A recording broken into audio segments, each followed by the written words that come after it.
Hello and welcome to the 17th instalment of this exciting series of shows sponsored by Dublin City Comics and Collectibles, where we, the full force, take an in-depth look at the old Action Force comics in no particular order. We've decided to delve into one of the largest Action Force stories in the run, and we have broken it up into smaller bite-sized episodes because it spans so many issues. I am Chris, Operation It's Been So Long All the Graphics Have Changed McLeod, aka Diagnostic 80, and joining me on this new episode, as always, is Brian, Operation I Don't Even Remember What We Were Talking About, Hickey. So let's get on with it, shall we?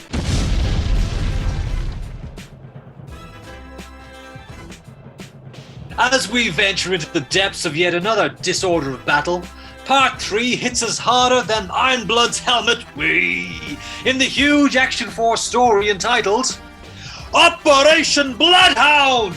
Again! Originally published in Battle Action Force over 29 issues from 8th of October 1983 to the 23rd of June 1984. It's so funny when you shout. What the audio does this funny thing where it kind of compensates for what you say next. So when you talk afterwards, it's really quiet and silent. It's so funny. Anyway, credits: writer Jerry Day, artists Jeff Campion, Cam Kennedy, letterers Maurice Dolphin, John Aldrich, Peter Knight, Clive McGee, Mike Peters, Tim Skomsky, colours Cameron Brown, John Doe, Robert Geis, Kong Kok Kyong, Jim Marshall, James Miller, John O'Hagan, Bart Simon and Chris Smith, if we're looking at the Blood for the Baron colouring project issue. Cast this particular disorder battle include SAS Squad Leader Charles Richard Buckingham, codename Eagle, SAS Force Commando Hans Jorge Muller, codename Quickfire, SAS Boat Patrol Commando Robert Albert Jones, codename Stakeout, SAS Frogman Jean-Luc Bouvier, codename Barracuda, SAS Pilot Pete Standerson, codename Chopper, SAS Flying Support Crew, and a C-130 Hercules. For the Red Shadows we have Baron Ironblood, Black Major, Red Laser and Red Shadow Troopers. Other characters include Venezuelan Marines, Foreign Legion Paras, Ecuadorian General, and Ecuadorian Marines.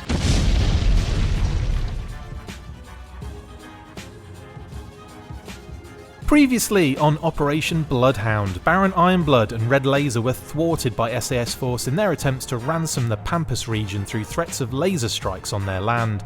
The Baron and Red Laser escaped an SAS stealth operation, and now we begin Part 3 with the Baron held up in his new South American base, plotting his revenge on SAS Force. His focus shifts to Venezuela, and with a flick of a button, he orders attacks on an oil field near Lake Maracaibo. His shadows unleash hell on the local Marines guarding the oil field, and in minutes the entire place is up in flames. 5 minutes earlier, a separate attack on the Space Centre in French Guiana also occurs, showing Action Force that the Baron can strike whenever and wherever he wants, and also dispelling the notion that he was killed in the previous campaign. Well, it's been, 7 months since we last did an episode of Disorder of Battle, Brian? It's been a while! You know what? Where we left this off, I think the last time SAS Force had gone into Brasilia and they'd gotten some information that suggested the Baron was alive and where he might be. But clearly, the Baron is, he's been spending the last 7 months or, 20, 37 years, getting ready to make his next move, and he comes back with a bang. Yeah, big time. And one thing I liked about this kind of opening, because we see Baron Ironblood in his South American base, which looks really cool, kind of all coloured up like that. We see obviously the spots that he wants to hit. We see the Venezuelan kind of area of South America on the map, and we get these multiple attacks happening.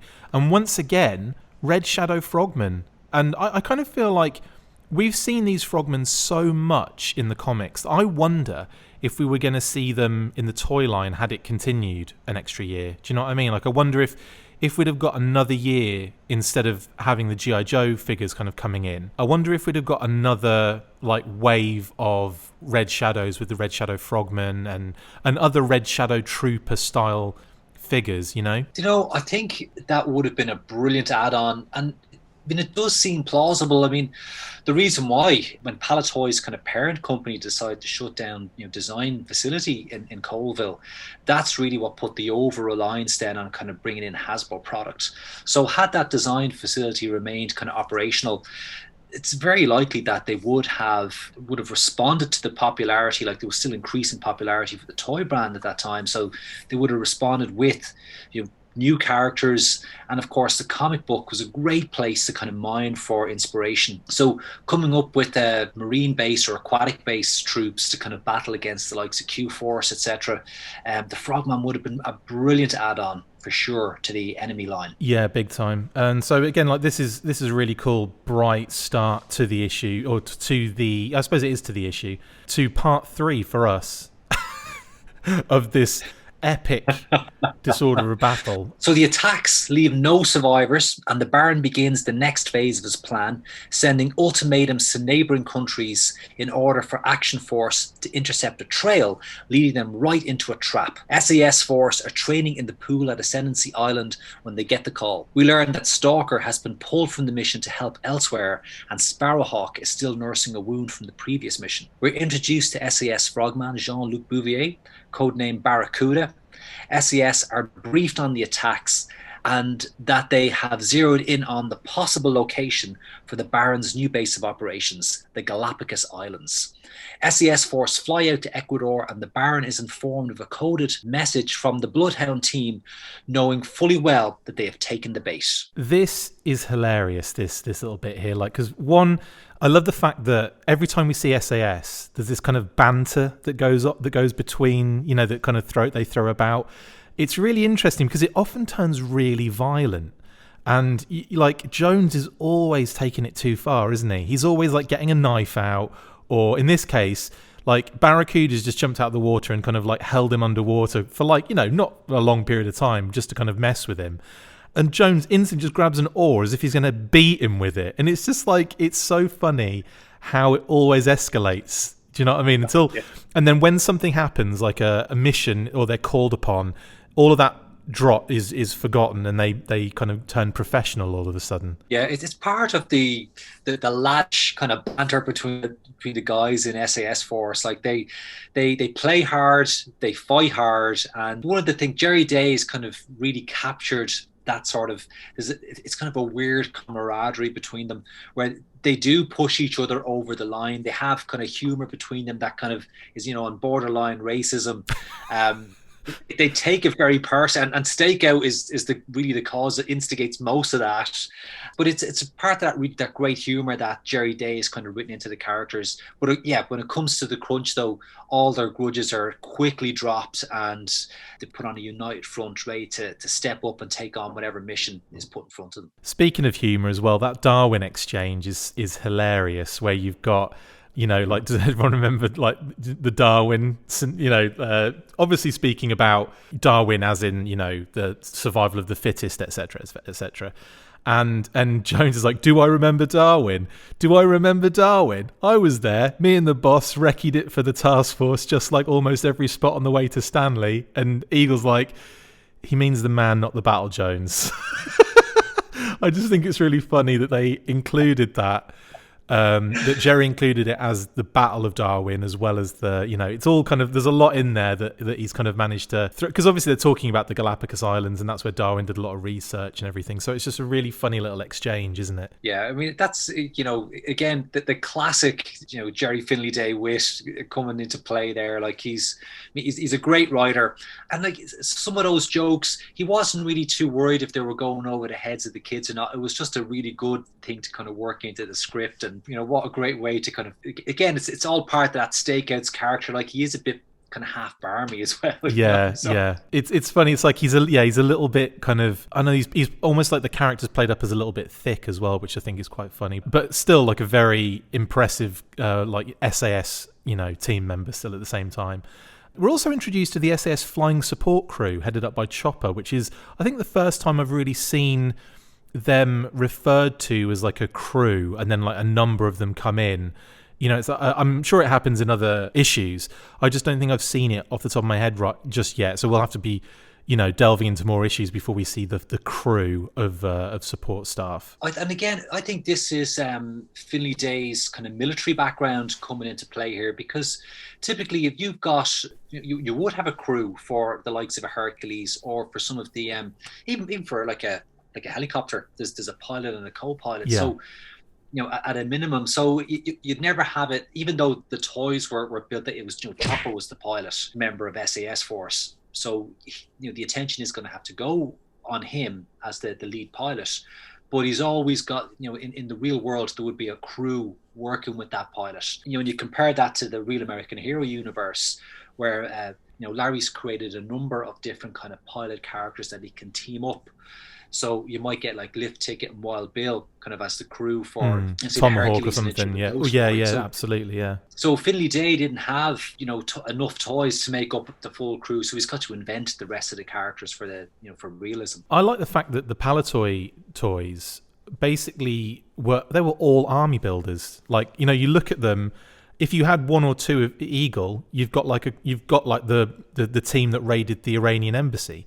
If you've got multiple choppers, then you've got your multiple pilots for different vehicles, for different planes and what have you. So I love the fact that each figure, even though there is a character, attached to them, either file card or in the comics, etc., etc.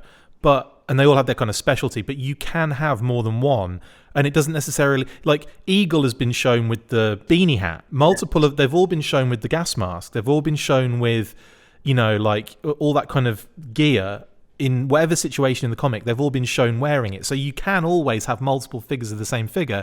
And still as a child, it's not like, I don't have that figure, I don't have that figure. You can still use it as a character. So I always loved that about the toys.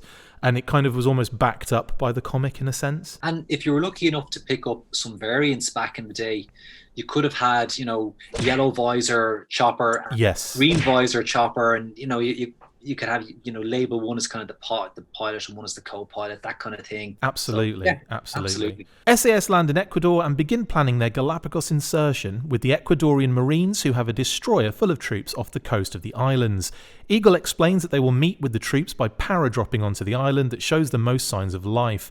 A spy masquerading as a base maintenance worker informs the Baron that SAS have taken off and are heading towards the islands. He's managed to work a lot out just from seeing a plane take off there, hasn't he, that old maintenance lad? He's done really well, actually. Right, okay, yeah, they're off and they're heading towards the islands because it's only 3 feet off the ground, mate. That's impressive from the maintenance worker. Yeah, there's certainly cutting a few corners there just to advance the story. Yeah. But I love how he says his job is done, like as if he can leave the terrorist organization now. Nobody gets out. No, mate.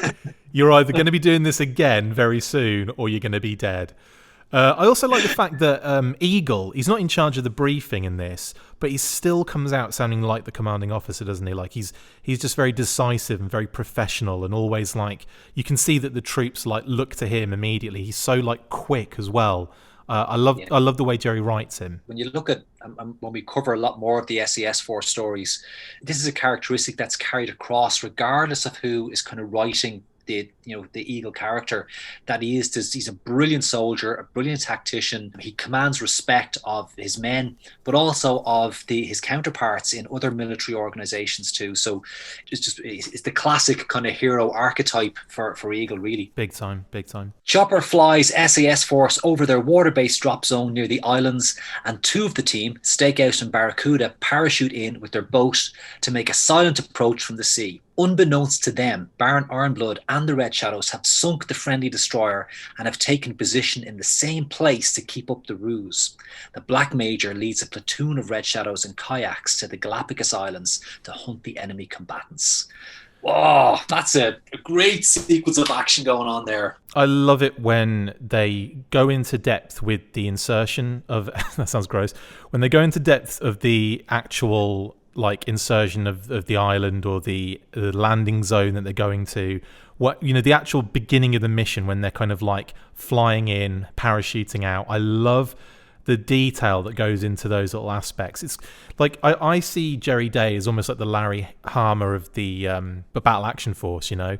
I see, because he does a similar thing where he's almost like everything he does is a lot of technical aspects, a lot of military jargon, a lot of, you know, things that you would expect to be going on too in that, you know, in that C-130 Hercules just before they're about to drop, and the way they drop and the way they parachute out, and the fact that they've got their boat on a parachute as well, like on a platform, so that everything is like just very, I don't know, just everything looks really proper and like as it would be. And this just, you like you say, the action of this is just great. And then you've got that like really dark reveal of the Baron, and like, you know, kind of getting his troops ready on the water. Like, it's really cool, this scene. Yeah, again, I think, you know, Jerry's military background, and I could be wrong in this, but I think I remember reading in an interview that he did there last year, is that he was a paratrooper. So he would know, if I'm remembering correctly, then that would mean he would know exactly what the procedures are, and how that would all play out in the back of a Hercules C-130 dropping in stealthily into a particular combat zone. And of course, I do love that you know, the trap that's set up to capture this team is, I mean, it's massive. You know, they've sunk a destroyer, they've got their own ship in there, and how badass is that you know, kind of fleet of Red Shadow kayaks getting ready to invade the Galapagos. I know. I feel like I want to customize a silent attack now, but in red. You know, I want to, you know, red black major or red major as well. Obviously, I think that's basically down to the colorist that's done that. But I think that, like, you know, I would imagine that the original artist doing the work with the black major in shot probably would have had the black major in all black. But it's still like a nice touch, and it looks kind of cool to have black major in that kind of red color as well. That's very neat. Well, cool. Yeah, loving that scene. With Stakeout and Barracuda successfully infiltrating the island, Eagle leads the rest of the team and the Marines out of the C-130 to Halo drop in. What I liked about this kind of little phase, because this kind of follows pretty shortly after we realise that the, you know, Black Major and Baron Ironblood have sunk this destroyer, but I think we get a little bit of information as to why it's kind of believable here, and that's that they've got this basically jamming frequencies for radio contact, so it's impossible for them to contact the what they think is their destroyer as well. So that is kind of explained at some point in the comic.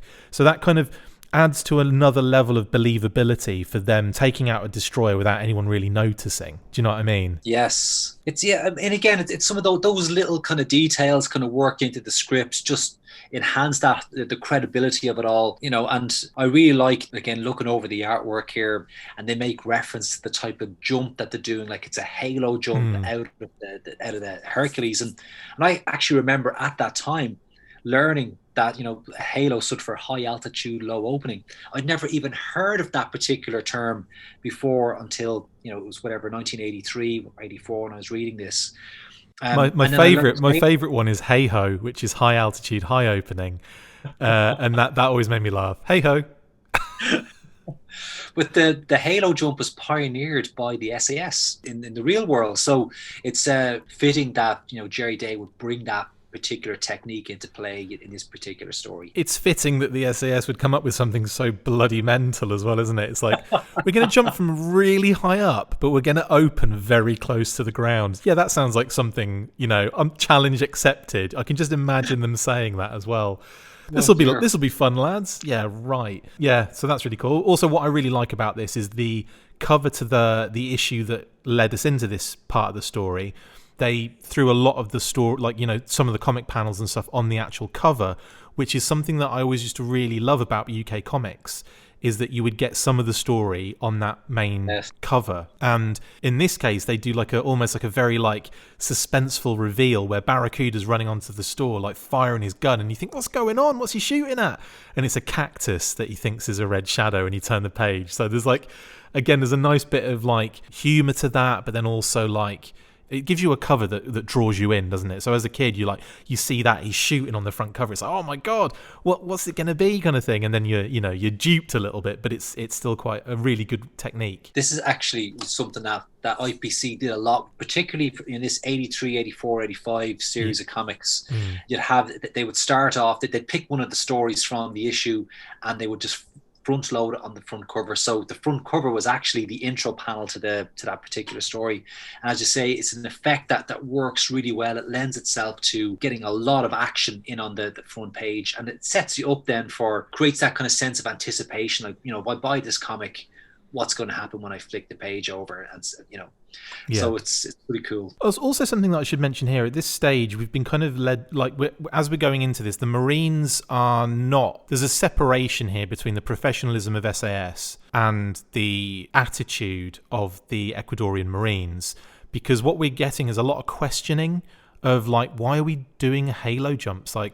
No one's there. It's the Galapagos Islands. It doesn't matter. And they're like, it's better safe than sorry, trust me.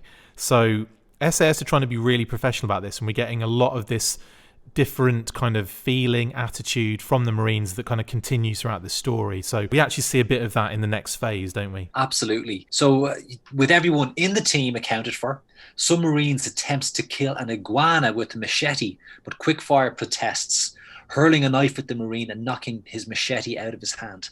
The ruckus passes and they get back to the mission. Later in the night, two of the Marines get taken out by the Black Major and the Red Shadow and leave a message for Eagle in the sand.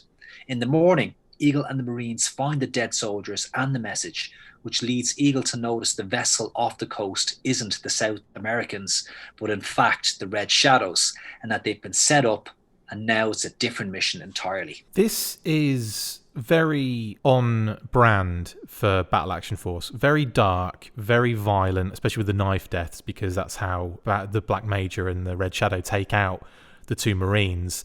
But I mean, this was just kind of standard for Battle Action Force, and it's not the first time we've talked about the violence and the brutality in a comic for children, is it? I mean, there's one thing about somebody kind of shooting a gun on one panel, and then on the next panel you see the victim kind of lying there dead. But in here we've got it's a very brutal knife attack. The artist, Jeff Campion in this case, they don't hold back. They don't dumb down the violence of war for kids. And I'm not saying that's a good or a bad thing, but it is just what it was in the 80s. Even if you compare this to TV shows, say like the A-Team, which would have been out of a similar period, everything on the A-Team was very clean, very clinical, very safe. Yeah. And, and of course, it's famous for nobody dying. Yeah. But I think somebody before, and it might have been Dave Tree, I could be wrong now on this, added up all the deaths that are in the Battle Action Force stories, and the death toll is massive. Yeah, because there's one point where I think it's there's a Z-Force. Yeah, when we covered it, didn't we? When Z-Force get wiped out, it's hundreds of people get wiped. And there's a number, it's 130 something or something like that. And Desert Strike, I think. Well, I mean, it's in the that's just one story. I think it's in the hundreds. So it's one of these characteristics of the comic, and it's not just in the Action Force stories. If you were following along the likes of, say, Charlie's War or Johnny Red, that would have been published in parallel with all these stories, they were all just as violent. So Battle had this reputation for being really tough, very hard-hitting, didn't pull any punches with its stories. So they clearly carried that agenda over to the Action Force material when they roll that out. I just look at that panel with that Red Shadow with the knife, holding the knife above, and it's almost like he's in the process of maybe on this third or fourth stab. And it's just wow, you just think, yeesh. It's only one panel, thankfully, though. I mean, and it's not like the knife isn't in. So there are certain aspects that are not being done here, and one of them is that the knife is not in the actual back of the. It's almost like the suspense of they're about to be killed. Do you know what I mean? So at least there's that with this particular panel. But as the team lies in wait for the inevitable attack, unable to communicate due to radio jamming, Eagle decides to take the SAS team members out to sea to lay some mines. Their attempts are cut short when the Red Shadows turn up in huge troop carriers. The huge vehicles take out a few Marines by running them over, and as the doors drop, the SAS Force and Marines unload and take a few Red Shadows out. They are all pushed back into the island's interior, and they flee into a cactus forest in an attempt to level the playing field. Now, this is awesome, and the troop carriers are just so cool. This has to be done as a custom. I mean, look at and you can take some liberties with like the actual top of this troop carrier, but it kind of looks a little bit like one of those huge military hovercrafts that you see, or like just, standard hovercrafts that just, those huge ones that are like ferry hundreds and hundreds of passengers.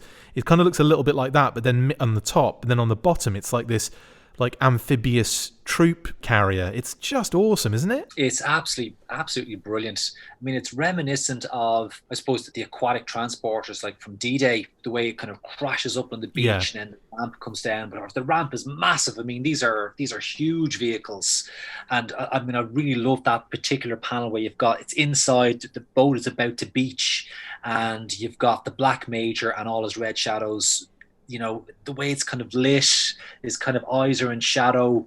It's, it's really, really ominous. And then, the whole sequence of events that play out here, it's, action packed. I mean, it's just a superb piece of kind of wartime or, battle writing, spread over a couple of pages. It's really, really well done. It really reminds me of like something that you'd see in like 2000 AD, that kind of design as well. Like just something big and industrial and rusty.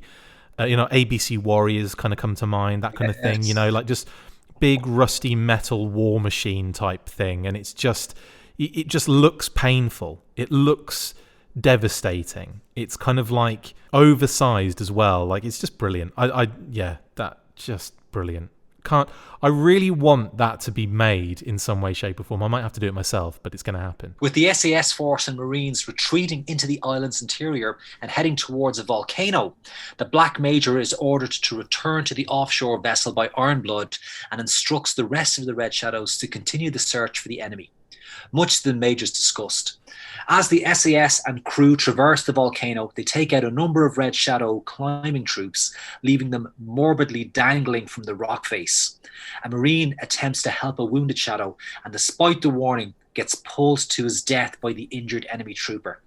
They make it to the summit of the volcano and attempt to try communication once again. A sneaky Red Shadow there, cheekily. I mean, that really showcases the difference in experience between the Ecuadorian Marines and SAS Force. Yeah. And like, you assume that the Ecuadorian Marines are going to be, some serious hardcore tough, but when it comes to the actual, dealing with fanatics like the Red Shadows, SAS Force are way ahead of them. They know it's just far too dangerous to go anywhere near a fanatic that has like a death wish.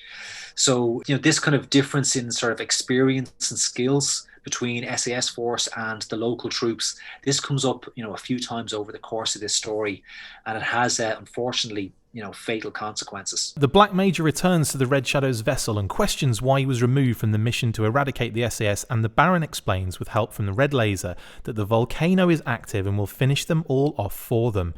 SAS set up another antenna to help them communicate with their base, but as they send out a message, the volcano begins erupting, killing the remaining Marines. The last 4 SAS team members are left and facing their fate. Eagle continues to try and think of a way out. We flip over to the Red Shadow's vessel where they are watching the SAS predicament from a safe distance, and the Baron celebrates as the volcano erupts in full. Again, this has got one of the darkest scenes in the storyline so far, and that's when the volcano erupts and like the Ecuadorian Marines who were working the antenna and the radio communications just like fall into like this almost like crack in the floor and like just burn up in this horrible hot heavy it's really dark, this bit, isn't it? I kind of have memories of kind of reading this back in the day. This was a tough piece of writing. I mean, you always expect the good guys are going to find a way out of their predicament no matter how grave it looks. And a focus on that line from where Stakeout kind of as he's watching the Marines get burnt up by the lava, and he says, turns to Eagle, says, "Sorry, boss, Bloodhound's a dead dog. Nice knowing you." It's like, it's game over. for the lads at this stage. Well, they've all signed off, haven't they? Because bloody Quickfire almost sticks a gun in his mouth and kills himself. Like that's really dark, isn't it? Like, I mean, we're talking like they're at that point. He's literally got the gun to his chin and he's about to pull the trigger. An eagle's like, whoa, no, we've got a chance. We can get out of this still. And then, the next thing you see is the eruption. You see from, Baron Ironblood's perspective, he's just watched SAS literally all die, or presumably. And, it's just at this moment as a kid, you must be reading that thinking, what have I just read? Like, wow. Yeah. And of course, the following morning, a maritime patrol comprising of the Ecuadorian general, a pilot, and SAS's very own chopper fly over the island and notice the sunk destroyer and determine that they cannot divulge any information about Operation Bloodhound, and instead inform the media that the Navy suffered a catastrophic loss due to the volcanic eruption. The Baron contemplates his victory and plans to continue bleeding the peasant lands across the sea again. Blood is the Baron's. This is really interesting again, because we're seeing them just flying over what's left of this island. They're all kind of like signing off on it. Chopper, I still think Chopper still believes, I still think in his heart of hearts that he feels like they got out of there, but they're basically saying we can't, we can't say anything about Bloodhound because that was a off the books operation anyway, and instead we can't even say that. This is genius writing and really like ingenious from the point of Baron Ironblood, because he's pulled off the perfect operation where he can't be blamed for anything. He can't be made out to be, anywhere near or touching this scenario. And it's just amazing that what he's managed to pull off here is effectively draw them to the islands that they're not allowed to be involved in anyway. The eruption goes off, and all they can say is that the eruption caused the nearby destroyer to be damaged and sunk and catastrophic loss of life. It's basically just a really interesting, very good story, excellent plot. That I just thought it was great. I just think this phase of the story was just absolutely superb. And the thing as well is that this was this last kind of sequence of panels that we're looking at here was the last page in this particular issue. And at the bottom, it was said, brand new story next week, Sea Fury. And I was like, what? They just killed SAS Force. Like, it felt so final. Also, that was it. Also, go watch our Disorder of Battle on Sea Fury. That was a good one. That was our very first Disorder of Battle, and of course that's a Q-Force story, and that particular Q-Force mission dovetails really nicely with Ironblood's plans for South America, which continue on from Operation Bloodhound. So that kind of continuity, through the Action Force stories, there is a continuity there, and it's carried over very, very nicely into that. But coming back to Bloodhound here, it's like Bloodhound's over. Eagle, Stakeout, Quickfire, they're all dead. Chopper's the only guy, who wasn't effectively taken out. It's, what a way to end that particular chapter in Operation Bloodhound. But don't fret, viewers, because there's another. Spoiler alert! there's a part 4 of this bad boy, and I'm just dreading the thought of putting it all together again for Brian and I to discuss that next one. But yeah, this basically brings us to the end of this phase of the story, and like Brian said, it's a great end point. I just, if we were doing potatings, which we don't usually on these because it would just be like a trillion potatoes each time, I think this particular issue or series of issues that built this particular part of the story, this is one of the strongest parts of the whole thing for me. It's just, I love it's both a grand, ridiculous scheme, but also a believable series of events, if that makes sense. Obviously, pinpointing when a volcano is going to erupt is a very difficult thing to do even now. But at the same time, just that suspension of disbelief where maybe Red Laser, who was actually explained, he's also a genius in geology and all this kind of stuff.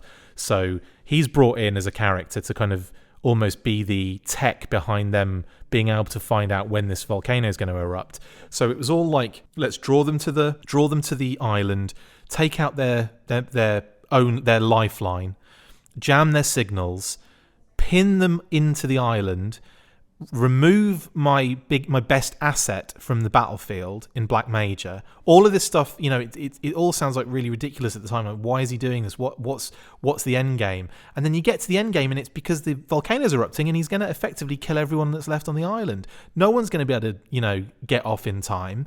It just to me, it was just like a really great bit of writing, excellent plot. Still a little bit, fanciful and a little bit kind of I wouldn't say far-fetched completely. It's still within the realm. It's obviously this isn't going to happen in real life, but do you know what I mean? Like it didn't feel like a stretch. It didn't feel like they were doing some ridiculous scheme, but it still felt like it's just a good balance, I think, for me. This illustrates why Gerry Finley-Day is one of the greatest comic writers of the British comics industry, and maybe he's certainly of comics writers of all time. He's up there with the best. And he retired in 1985. He left the comics industry in 1985, about a year after this was published.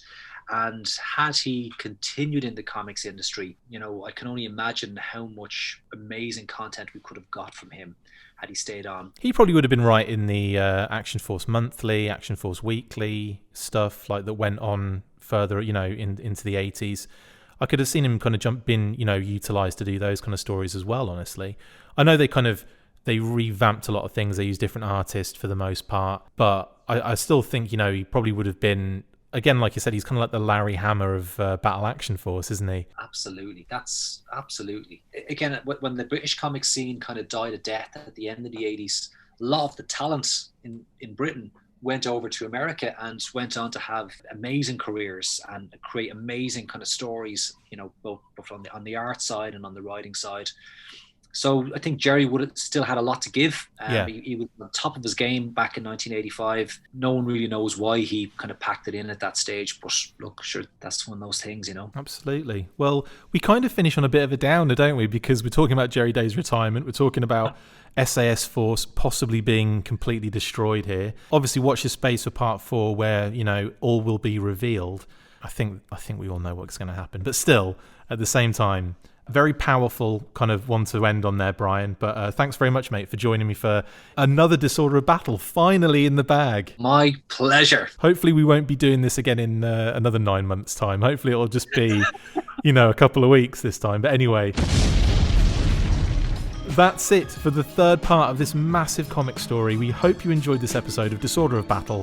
Thank you to my co-host Brian Hickey and to our sponsors Dublin City Comics and Collectibles. See you next time, and as always, full force!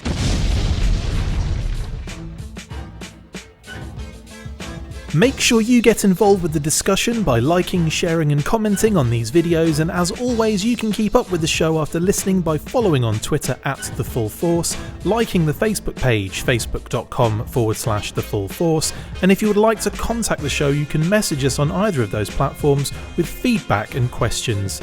We also have a Patreon page, so if you want to show your support for the show, see your name up in lights on these videos, or enjoy exclusive bonus content, then check out patreon.com/The Full Force Podcast, or click the link on any of the posts this podcast appears in. Full Force.